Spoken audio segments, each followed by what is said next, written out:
Okay, let's go ahead and get started. So let's tackle the question for today. Has the Melchizedek priestly order always been greater than the Levitical one? And to answer that, we're going to look at Hebrews chapter 7, verses 1 through 10. Starting at verse 1. For this Melchizedek, king of Salem, priest of the Most High God, who met Abraham returning from the slaughter of the king and blessed him.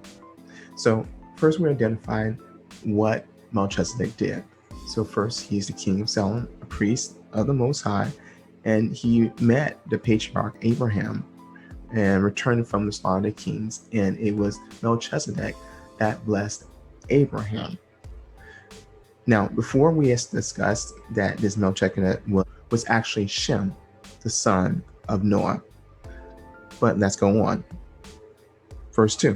To whom also Abraham gave a tenth part of all, first being by interpretation king of righteousness, and after that also king of Salem, which is king of peace. So when we look at this, when we look at the interpretation of this, and in regards to our question, already we're seeing some delineation, because at no point in time has anyone of the Levitical priesthood been known as the king of righteousness or the king of peace. But here we have this Melchizedek, we said was Shem, being called this, and Abraham given a tenth, righteous Abraham, faithful Abraham, given a tenth of all that he had to this Melchizedek. Verse 3. Without father, without mother, without descent, having neither beginning of days nor end of life, but made like unto the Son of God, abideth a priest continually. Now, at first, this is confusion. If you just think about it, like you have someone, or have a man that Abraham is giving to, but he has no father, no mother. What are we talking about here? Well, this is where we have to step back and examine things from the lens or the focal point or the perspective of the Most High. So only comparison I can give you is like of an author.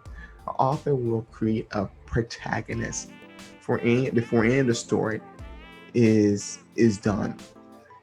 Before there's any history, before there's any future events, there are main protagonists that come straight to mind.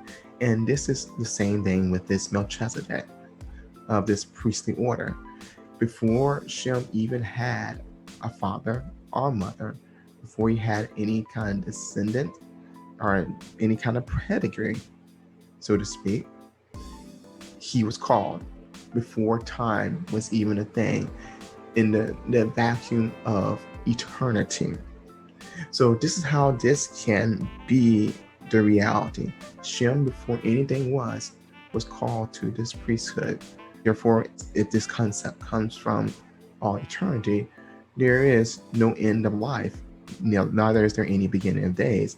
But just like the Son of God, who is the concept of the Most High, before coming into this time side of life, this Melchizedek would remain a priest forever, continually as well. And he would be made likened unto the Son of God, a pre-thought or a precursor or a forerunner for the Son of God. So you have these two ideals in the vacuum of eternity: the priesthood of Melchizedek and the Son of God. Son of God came first, that ideal, and then for that, if you will, in the whole vacuum of timelessness, you have Shem as well. Anyway, I hope that brings clarity to this verse. I know it tripped me up at times, but continuing on to answer our question, has the Melchizedek order always been greater than the Levitical priesthood? Verse 4. Now consider how great this man was, unto whom even the patriarch Abraham gave a tenth of the spoil.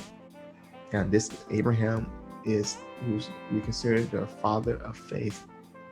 Man, even this Abraham gave to this Shem, expecting a blessing from Shem. Let's go on with that ideology, that thought pattern. Verse 5. And verily, they are of the sons of Levi who receive the office of the priesthood, have a commandment to take tithes of the people according to the law, that is, of their brethren, though they come out of the loins of Abraham. Verse 6, but he whose descent is not counted from them receiveth tithes of Abraham, and blessed him that had the promises.